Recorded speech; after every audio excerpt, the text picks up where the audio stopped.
gesendet, als der Tag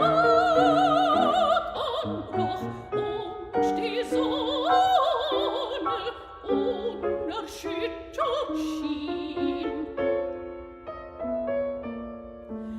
Ich hatte sie mit meinem Glaube befrachtet und meine Hoffnung war ein starker Mastbaum.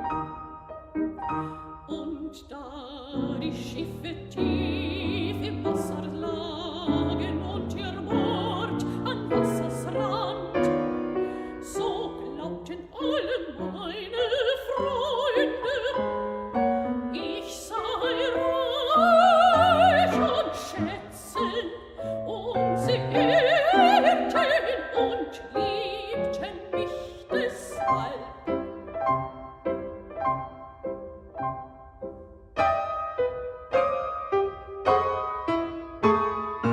Jetzt ist die Sonne längst vergangen.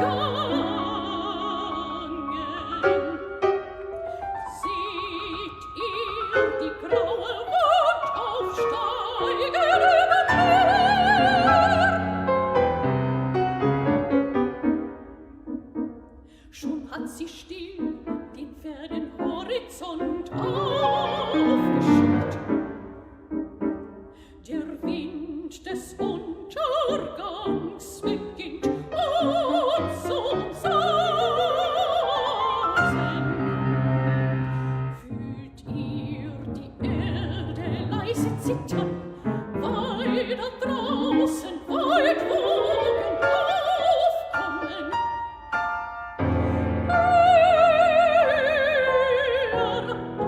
Als wir je gesehen.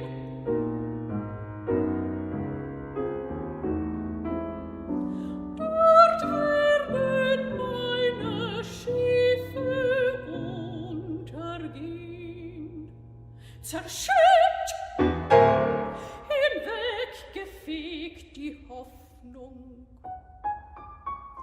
Mein Glaube sinkt hinab ins tiefe Meer, ein Schatz, den niemand heben wird.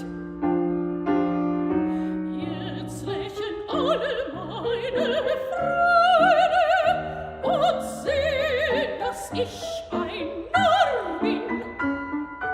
Meine Feinde haben längst schon andere Opfer. Im Wind verwirbelt flüchtig meine schwache Spur.